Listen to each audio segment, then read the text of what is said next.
bellas otra vez, bellas palabras de vida. Luz a las Naciones, canal cristiano de comunicación, presenta A la luz de la palabra. Un estudio expositivo de la palabra de Dios, una presentación minuciosa de toda la Escritura. Qué bellas son, bellas palabras de vida. Porque es inspirada por Dios y útil para enseñar, para redarguir, para corregir, para instruir en justicia, a fin de que el hombre de Dios sea perfecto, enteramente preparado para toda buena obra. Carta de Santiago por Loel Bruckner. Jesucristo a todos da bellas palabras de vida. Él llamándote hoy está, bellas palabras de vida. Hermanos míos, ¿de qué aprovechará si alguno dice que tiene fe y no tiene obras? ¿Podrá la fe salvarle? Carta de Santiago, capítulo 2, versículo 14. Qué bellas son, bellas palabras de vida. Qué bellas son, bellas palabras de vida.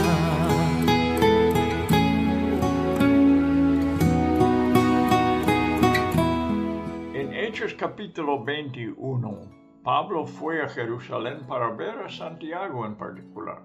Cuando Pablo testificó la maravillosa obra de Dios entre los gentiles, los cristianos judíos glorificaron al Señor, y ellos compartieron con Pablo lo que Dios estaba haciendo entre los judíos, pero a la vez ellos continuaban con algunas costumbres judías después de haberse convertido a Cristo. Pidieron a Pablo que acompañara a 4 de ellos a un rito de purificación, en el cual ellos, incluso Pablo, raparían sus cabezas. Al mismo tiempo dijeron que los creyentes gentiles no guarden nada de esto. Siendo judío, Pablo no tuvo problema en cumplir su petición. Pablo, al escribir a la iglesia gentil en Galacia, mencionó el encuentro que habían tenido en Jerusalén, en ese capítulo, o en capítulo 15, y habló de su unidad con Santiago, Pedro y Juan, columnas en la iglesia de Jerusalén. Ellos reconocieron la gracia de Dios sobre Pablo y su ministerio, y nos dieron a mí, Pablo, y a Bernabé la diestra en señal de compañerismo, para que nosotros fuésemos a los gentiles y ellos a la circuncisión. Nos dice en Gálatas capítulo 2, versículo 9. Solo pidieron que practicase la obra humanitaria entre los pobres, algo que Pablo hizo con diligencia, dice en el siguiente versículo. Están los que piensan que existía una controversia doctrinal entre Pablo y Santiago sobre la fe y las obras. Martín Lutero era uno. Llamó la carta de Santiago la epístola de paja, destituida de carácter evangélico, dijo. Esto es una de las áreas en las que el famoso reformista le faltó la luz divina en sus enseñanzas. Obviamente es así, por atreverse a criticar la escritura inspirada. Al llegar al capítulo 2 intentaré demostrar que tal controversia no existía, ni tampoco nada que contradiga la doctrina neotestamentaria. En Efesios 2, 8, 9 se enseña: por gracia sois salvos por medio de la fe. Esta no es de vosotros, pues es don de Dios, no por obras, para que nadie se gloríe. Muy buenas tardes, amigo oyente. Acabamos de ver que hubo ninguna dificultad en el compañerismo entre Pablo y Santiago.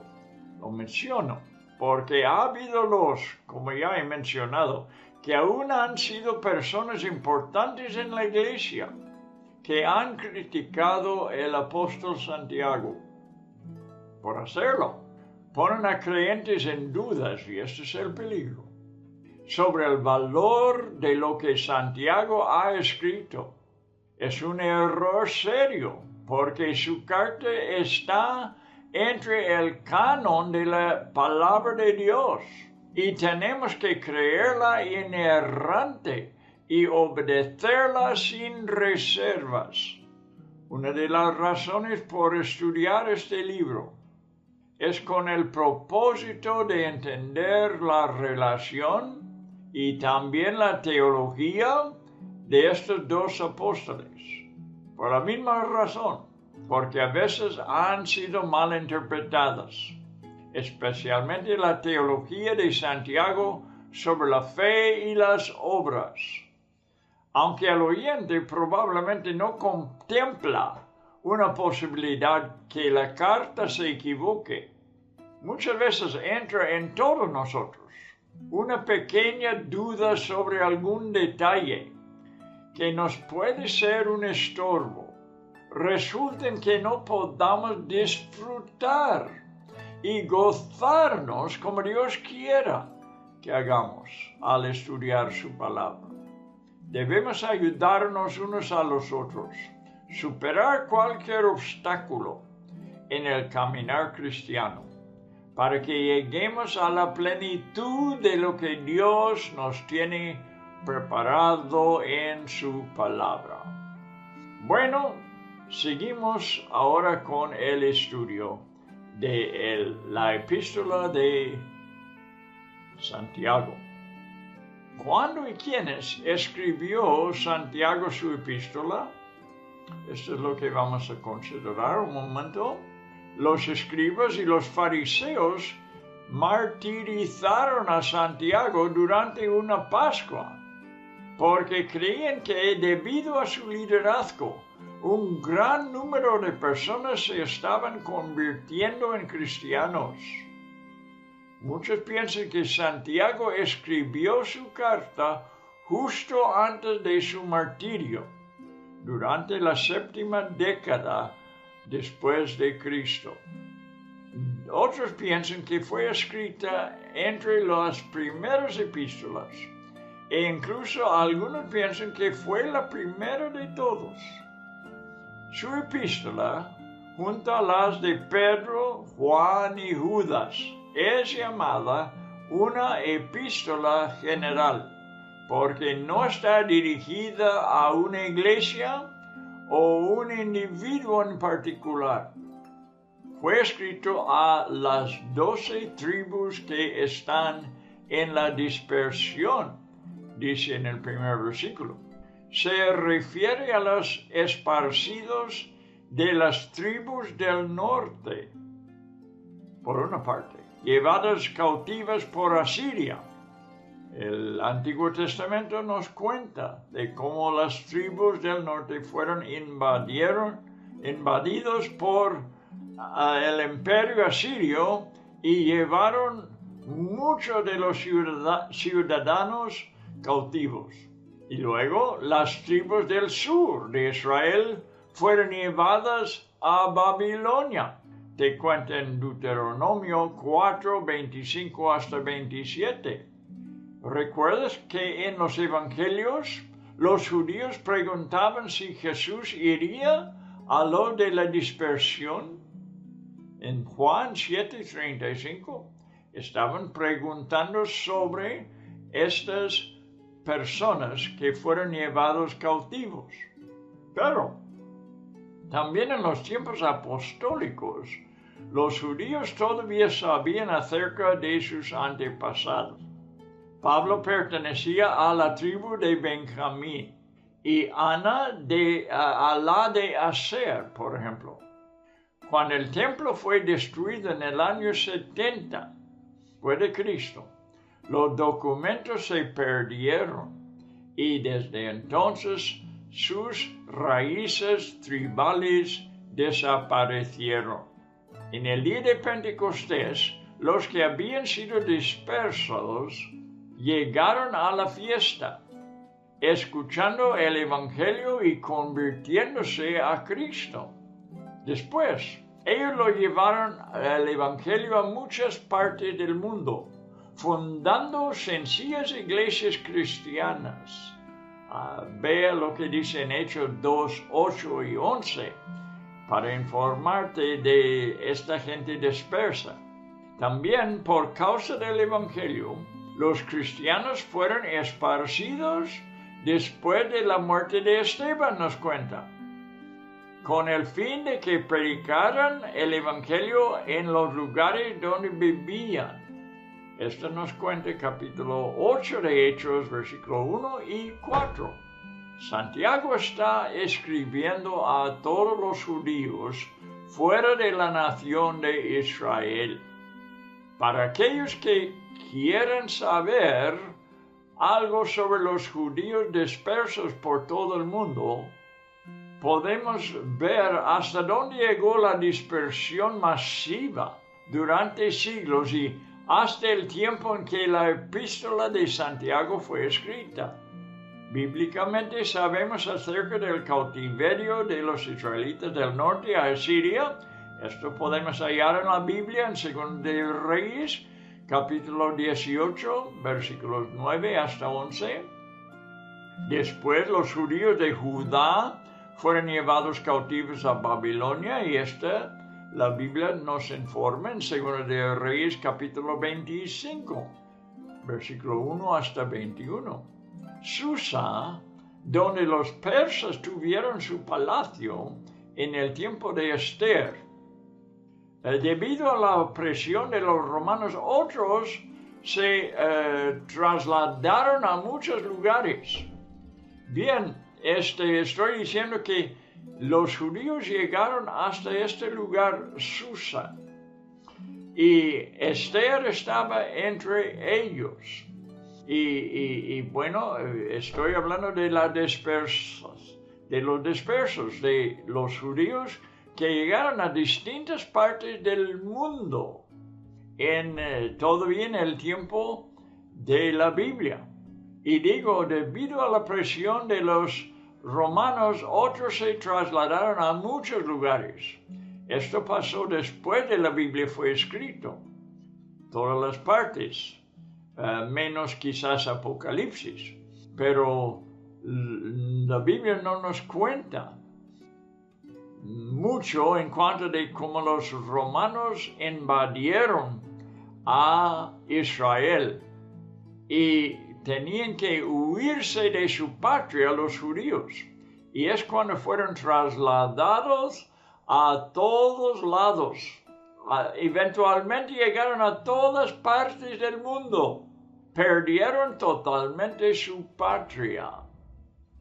Incluso en el Nuevo Testamento leemos de discípulos que huyeron desde Jerusalén a distintas partes, mencionados en Hechos capítulo 2, versículo 9 hasta 10, y también la procedencia de algunas personas mencionadas en el Nuevo Testamento como Apolos, que era de Alejandría, Hechos 18, versículo 24, y Simón de Cirene, mencionado en Marcos 15, 21.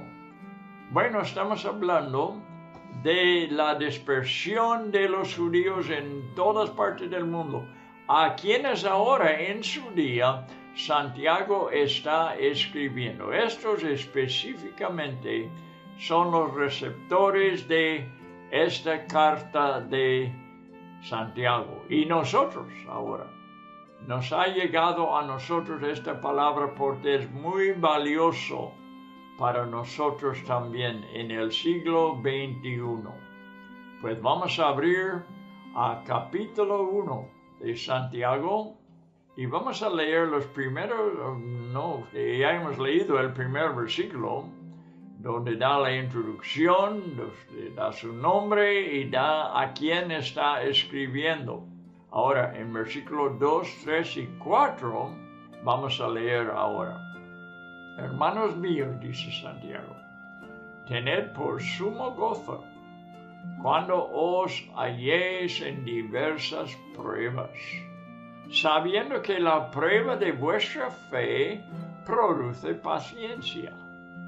Mas tenga la paciencia su obra completa, para que seáis perfectos y cabales, sin que os falte cosa alguna. Vamos a comentar brevemente sobre estos tres versículos.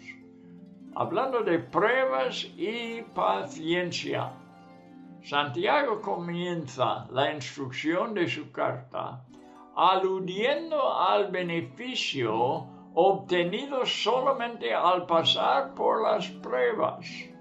Enseña que un cristiano debe estar gozoso por pasarlas, porque así producirá una valiosa paciencia. En Romanos 5, 3 y 4, Pablo escribe lo mismo, pero sin usar el término tener por sumo gozo, como dijo Santiago, sino algo que expresa una reacción todavía más fuerte. Pablo dice, nos gloriamos en las pruebas. Y después cita una serie de virtudes, fruto de la tribulación, en las que el cristiano debe gloriarse. En primer lugar, de acuerdo con lo que dice Santiago, la tribulación produce paciencia, pero después cita dos beneficios más, prueba y esperanza. También nos gloriamos en las tribulaciones, dice Pablo, sabiendo que la tribulación produce paciencia, y la paciencia prueba, y la prueba esperanza. Pedro utiliza el mismo término que Santiago, diversas pruebas, en su carta, diciendo que ellas mismas causan aflicción, y las compara con el proceso de refinar el oro. Estamos viendo que Pablo, Pedro y Santiago, los tres, escriben de las pruebas y los beneficios de las pruebas. Ahora, Pedro dice, los compara con el proceso de refinar el oro. Y escribe de esta forma, primero de Pedro 1, 6 y 7. Ahora por un poco de tiempo, dice, si es necesario, tengáis que ser afligidos en diversas pruebas, para que, sometida a prueba vuestra fe, mucho más preciosa que el oro, el cual, aunque perecedero, se prueba con fuego, en comparación a la refinación de oro. La prueba de la fe es mucho más preciosa, ya que el oro es perecedero. La prueba o la refinación del oro por fuego sirve para quitar las impurezas, dejándolo en un estado más puro. Para eso refina el oro y muchos otros metales, ¿verdad? Por fuego se purifican. Por eso, las pruebas no se aplican para ver cuánto pueden resistir los cristianos. Repito, no te equivocas. Las pruebas no se aplican a tu vida para ver cuánto puedes tú resistir. No es el propósito. El propósito es para llevarnos a un nivel más alto y puro de la fe. ¿Entiende esta cosa? En cuanto de las pruebas, Dios no nos está probando para ver cuánto podemos resistir. No piensa así. No es el propósito. Dios ya sabe cuánto podemos nosotros llevar. Pero Dios está por medio de las pruebas, por medio de las dificultades que son como fuego, ¿verdad? Sino es para llevarnos a un nivel más alto y puro de la fe. Recuérdalo, si tú has entrado en alguna prueba, Dios está haciendo algo bueno en tu vida. Es para llevarte a un nivel más alto y puro de la fe. El escritor de Hebreos, de acuerdo con Pedro, afirma que la reacción inmediata tras aplicar la disciplina no es gozo, sino tristeza. Hebreos 12:11 dice, es verdad que ninguna disciplina al presente parece ser causa de gozo, sino de tristeza, pero después da fruto apacible de justicia a los que en ella han sido ejercitados.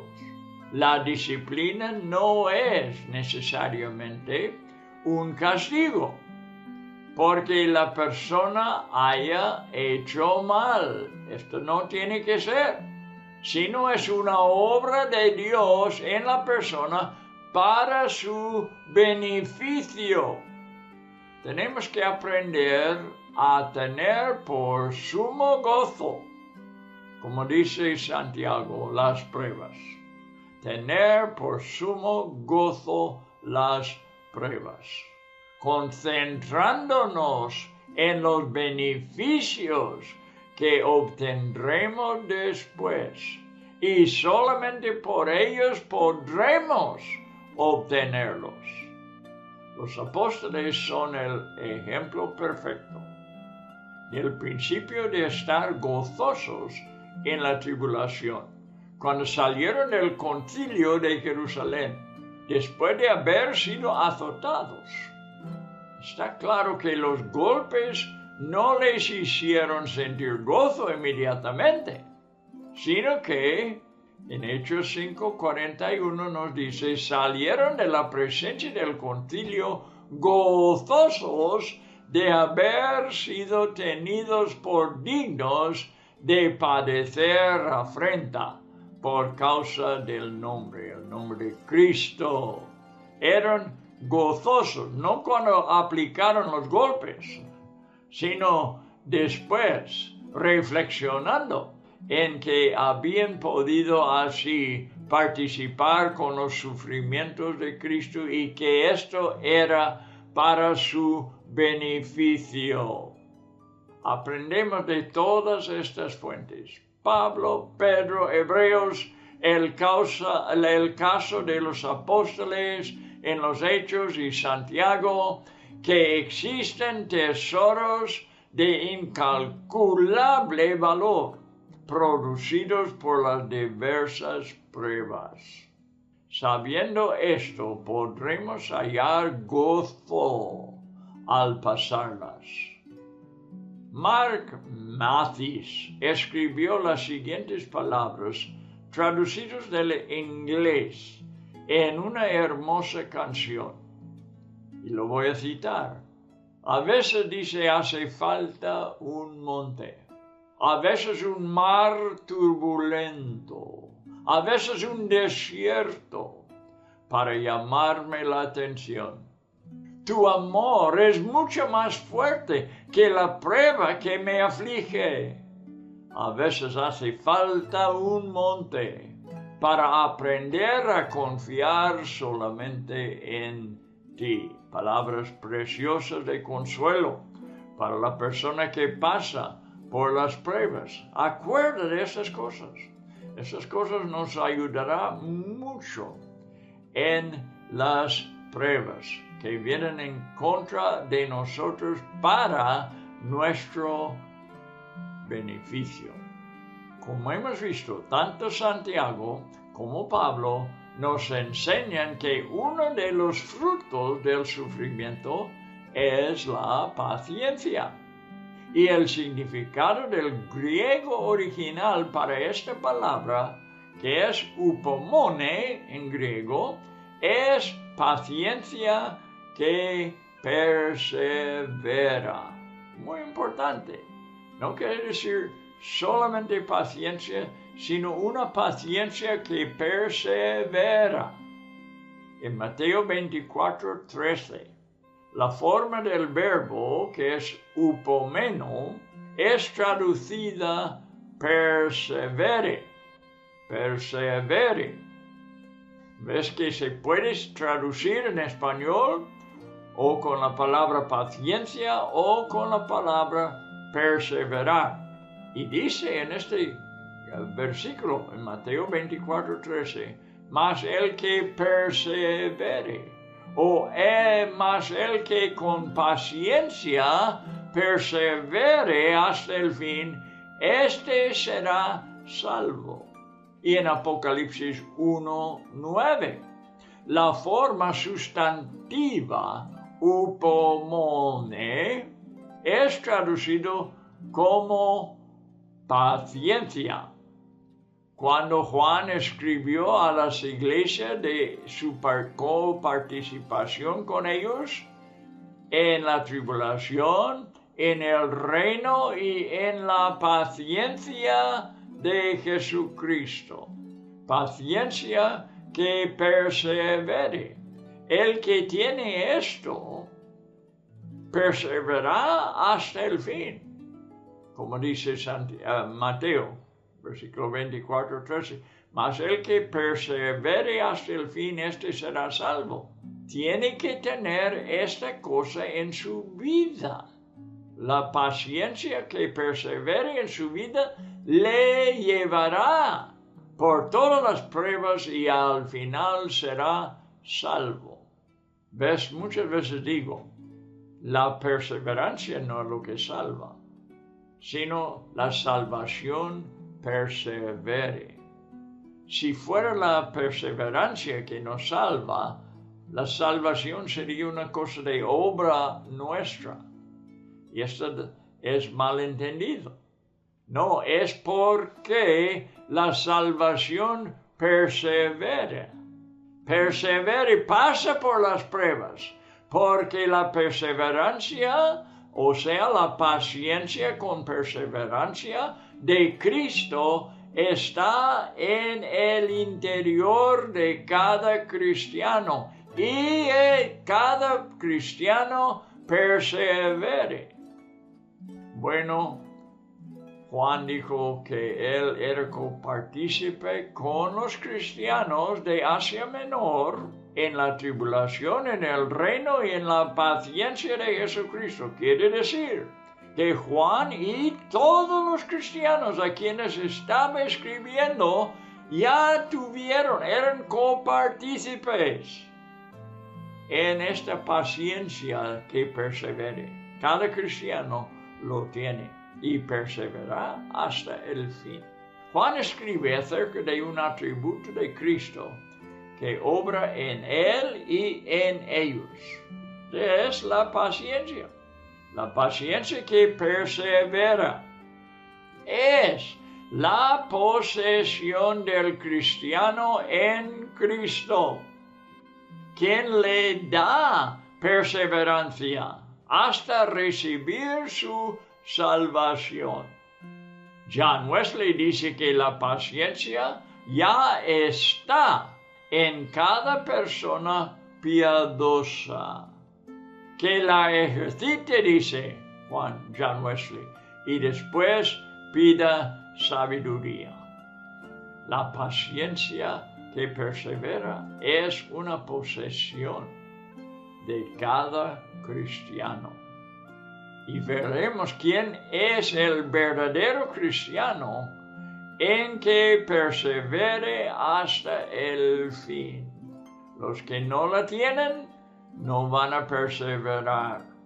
La paciencia de la que hablan Juan, Santiago y Pablo no es algo innato en la persona, no está en la personalidad humana.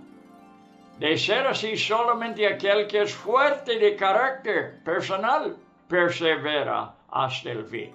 No tiene que ver con tu personalidad. Alguien que es muy persevera mucho, es muy fuerte en carácter y por eso persevera. No, las cosas cristianas no se hallan en nosotros innatamente, o sea, en nuestra personalidad, no son dadas, nos son otorgadas.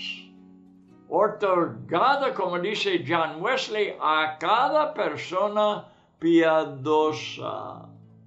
Y la Biblia enseña claramente que la persona piadosa es aquella que ha recibido la justicia por los méritos de Cristo. Lo dice en 1 de Corintios, capítulo 1. Vamos ahí a ver el versículo, capítulo 1 y luego versículo 30. Mas por él estáis vosotros en Cristo, dice Jesús. Mas por él estáis vosotros en Cristo Jesús, el cual, Cristo Jesús, nos ha sido hecho por Dios sabiduría, justificación, santificación y redención. Cristo es para nosotros delante del Padre estas cosas por nosotros. Nos ha dado perfectamente sabiduría, justificación, santificación y redención. Es la posición del cristiano en Cristo Jesús. La paciencia de la que hablan Juan, Santiago y Pablo no es algo innato en la persona. La paciencia que persevera es, como dice Juan, la paciencia de Jesucristo. Como dice John Wesley, y repito, a cada persona piadosa. Espero que estés captando esta verdad, que la Biblia nos enseña claramente y hombres santos lo han visto en la Biblia, que lo tenemos en Cristo, no en nosotros, sino en Cristo quien está en nosotros, eso sí. Tenemos, por tener a Cristo, paciencia. Su paciencia que persevera hasta el fin. Y la Biblia enseña claramente sobre este asunto, que hemos recibido la justicia por los méritos de Cristo.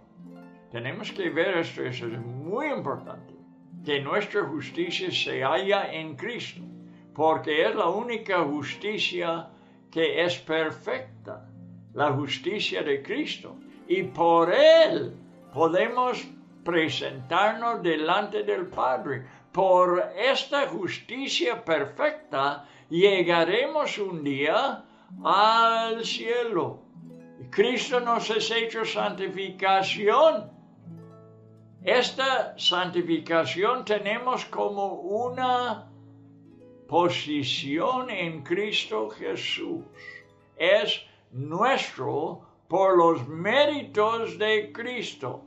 Una perfecta santificación por la cual y solamente por la cual podemos estar en la presencia de Dios Padre. Tu santificación no es perfecta, no es perfecto. Estoy hablando de una santificación práctica. Hay una santificación que es una posición en Cristo que es perfecta. Hay una santificación práctica a que nosotros hemos llegado que no es perfecto y nunca será perfecto. Nunca será. Tenemos que confiar en la santificación que hay en Cristo Jesús y santificarnos de acuerdo con esto. Sí, el cristiano se santifica Pero esta santificación que nosotros practicamos no es perfecta y nunca será perfecta. Queremos ser perfectos, pero no llegamos. Queremos ser santificados. Cada uno que tiene esta esperanza de Cristo en Él se santifique, pero no llega a la perfección. Que veamos la diferencia entre la santificación práctica en nuestras vidas, mientras que estemos aquí en la tierra, y la santificación perfecta que tenemos en Cristo, que nos hace llegar a la presencia de Dios y que nos llevará al cielo al morir o al venir Cristo por nosotros, porque los méritos están en el perfecto Hijo de Dios. Bien, son los débiles en sí mismos, no los fuertes en sí mismos. Los débiles en sí mismos quienes tienen la salvación, que está anclada en Cristo, y poseen la paciencia que persevera. En 1 Corintios 1:25 nos dice, porque lo insensato de Dios es más sabio que los hombres, y lo débil de Dios es más fuerte que los hombres. Así dijo Pablo, cuando soy débil es cuando estoy fuerte. Cuando nosotros reconocemos nuestra debilidad por ser seres humanos, es cuando podemos aprovechar de la perfecta fuerza que hay en Cristo Jesús, en quien vamos a confiar totalmente para nuestra salvación. El versículo 4, aquí en Santiago, lo hemos leído al principio, ¿verdad? Lo voy a leer de nuevo. Mas tenga la paciencia que persevera su obra completa, para que seáis perfectos y cabales, sin que os falte cosa alguna. Nos anima a no interrumpir la prueba, sino que permitamos que ésta termine su obra. La perfección en este pasaje significa dos cosas: culminación y madurez. La perfección no siempre tiene que ver con la pureza. La perfección a veces habla de una cosa completa, ya cumplido. Y como he dicho, la palabra culminación lo define. Ya ha llegado a tener su obra perfecta, quiere decir que ha culminado la obra en sí. O es una madurez. Ha llegado a ser un hombre perfecto, que quiere decir que ha madurado, ya no es niño, ya no es adolescente. Ha llegado a la perfección en cuanto de la madurez. Hay que entender que la perfección no siempre hay que tratar con pureza. Tiene que ver, lo repito, con culminación y madurez. Una obra no va a ser perfecta a menos que continúe hasta que no falte nada. Cuando culmina la obra y uno llega a la madurez de carácter en Cristo, entonces la obra es perfecta. Comenta Warren Wiersbe, escucha sus palabras y lo cito: a la gente inmadura siempre le falta paciencia. La gente madura es paciente y persistente. La falta de paciencia y la incredulidad son compatibles. Lo repito, la falta de paciencia y la incredulidad son compatibles, como también lo son la fe y la paciencia. En Hebreos 6, versículo 12 dice: y lo estoy citando lo que escribió Wiersbe todavía, imitadores de aquellos que por la fe y la paciencia heredan las promesas. Este es Hebreos capítulo 6 y versículo 12. Bueno, vamos a seguir adelante con la lectura de capítulo 1 de Santiago, versículos 5 hasta 8. Aquí vamos a ver cómo Santiago nos anima a pedir sabiduría por medio de la fe. Y si alguno de vosotros, versículo 5, tiene falta de sabiduría, pídala a Dios, el cual da a todo abundantemente y sin reproche, y le será dada. Una garantía aquí, le será dada. Versículo 6. Pero pida con fe. Estamos en la palabra de Dios. Cada palabra vale para nosotros aquí. Es perfecta. Son perfectas estas palabras. Pero pida con fe, dice, no dudando nada, porque el que duda es semejante a la onda del mar, que es arrastrada por el viento y echada de una parte a otra. Versículo 7. No piense, pues, quien tal haga, que recibirá cosa alguna del Señor. Y versículo 8. El hombre de doble ánimo es inconstante en todos sus caminos. Bueno, vamos a examinar estos 4 versículos. Aplicarlo a nuestras vidas. Esta es la palabra de Dios. Esta palabra es totalmente perfecta y es para aplicar a nuestra vida obedeciendo la palabra. La sabiduría, versículo 5, habla de pedir sabiduría. La sabiduría del cristiano tiene que fluir de una fuente, una sola fuente, y esta fuente es Dios.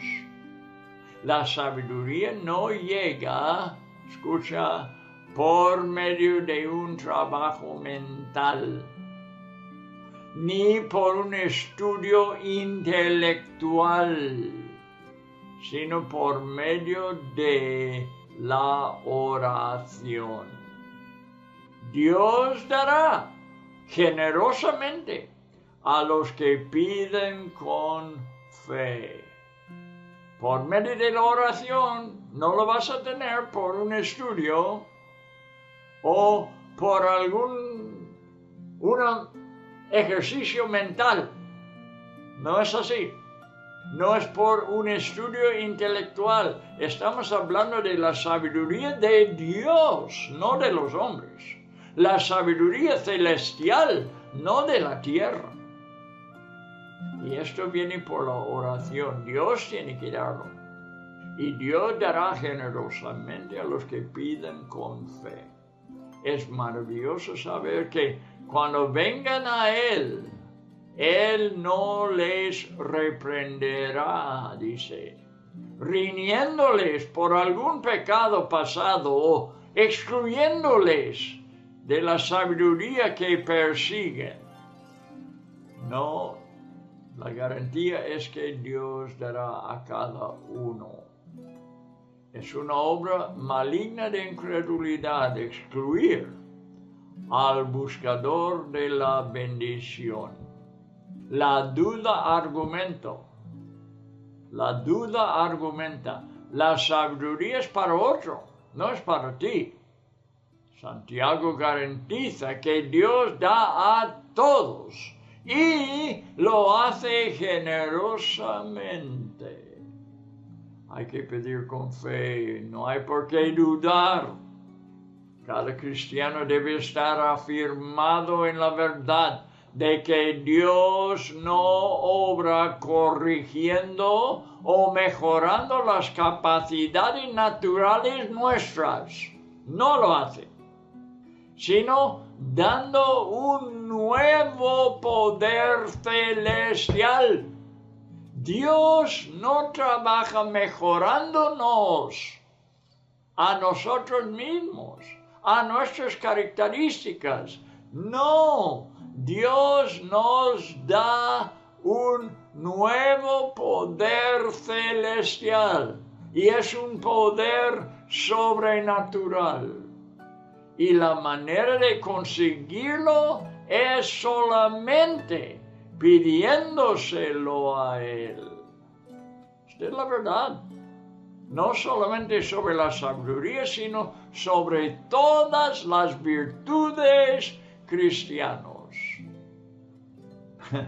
He aprendido hace mucho tiempo que Dios no es mecánico, que va arreglando nuestras vidas, poniendo las piezas en su lugar, sino que Dios nos da la vida resucitada de Cristo, una vida nueva. Eso es lo que hace en nosotros los cristianos. Hay algunos que no lo enseñan bien. Enseñan que Dios nos está renovando, hasta puede decir, arreglando nuestras vidas. Hay una canción que dice que Dios está recogiendo las piezas quebradas. No es cierto. Repito, Dios no es mecánico. Jesucristo es la resurrección y la vida. Nos da una vida nueva. Quiero que captemos esta verdad. Esto es lo que el Nuevo Testamento nos enseña. Y vamos a avanzar cuando vemos esta verdad. Cada cristiano debe estar afirmado en la verdad de que Dios no obra corrigiendo o mejorando las capacidades naturales, sino dando un nuevo poder que es celestial y sobrenatural. Y lo conseguimos en oración. Esta es la verdad. Sospecho que la falta de oración en muchas personas e iglesias se debe a un mal entendimiento de este asunto. Es decir, creer que las virtudes cristianas pueden proceder de otra fuente aparte de Dios. Permítame presentar esta doctrina brevemente mencionando dos versículos claves. El primero es Gálatas 2:20. Escucha la palabra de Dios. Pablo dice, con Cristo estoy juntamente arreglado, no, crucificado. Y ya no vivo yo, mas vive Cristo en mí. Los está enseñando lo que acabo de decir.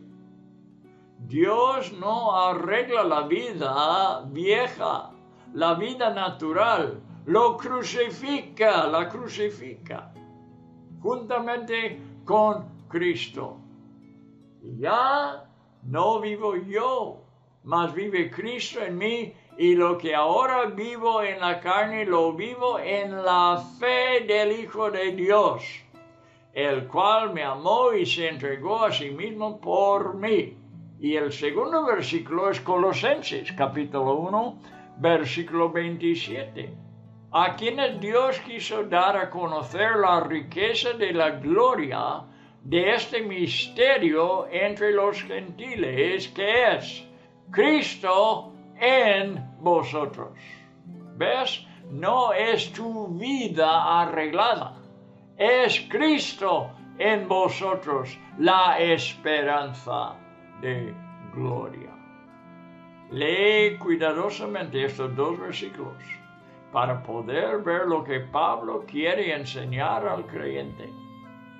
Propone que tanto su vida como la de ellos va hacia la crucifixión. y en su lugar Cristo tiene que entrar a vivir en ellos. Este es el Evangelio. Vivimos por su vida resucitada. La versión Reina Valera 1960 traduce bien el versículo al usar la frase preposicional del Hijo de Dios, vivo por la fe del Hijo de Dios. Y la Biblia de las Américas se equivoca al decir la fe en el Hijo de Dios. No, es la fe del Hijo de Dios. Pablo ya no vive por la fe humana, sino por la fe que proviene de Dios. Es una diferencia.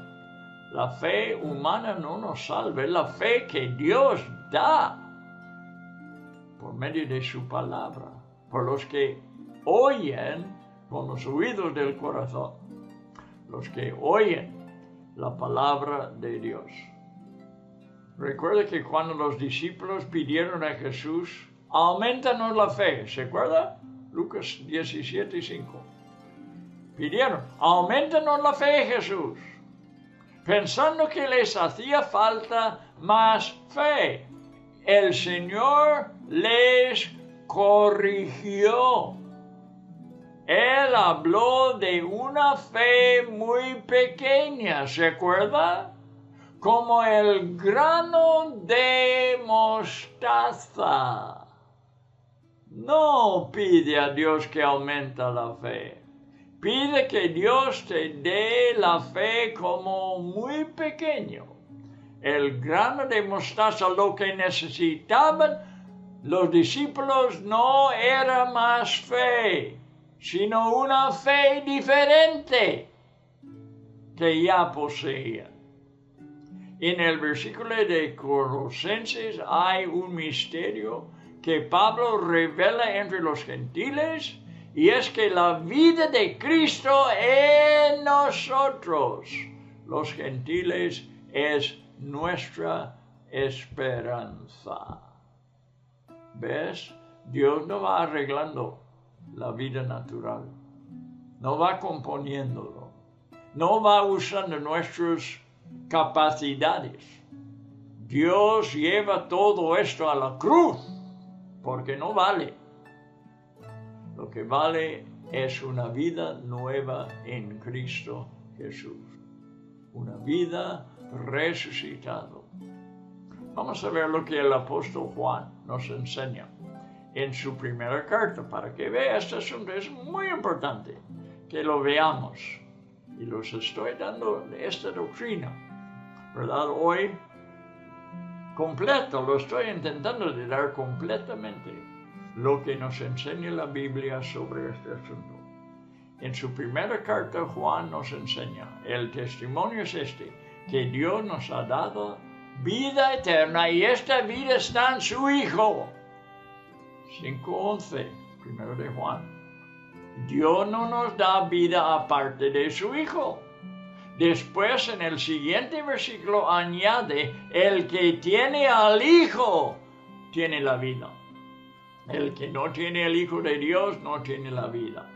Está totalmente de acuerdo con Gálatas 2:20. Ya no vivo yo, sino Cristo vive en mí. Porque si tenemos a Cristo habitando en nosotros, su vida, que es eterna, es nuestra. Porque Él vive en nosotros, nosotros podemos vivir por la fe divina y no por nuestra fe humana. Y con esto terminamos el estudio de hoy. Espero que siga escuchando estos programas para que veamos lo que el apóstol Santiago nos presenta en esta carta. Hasta la próxima vez.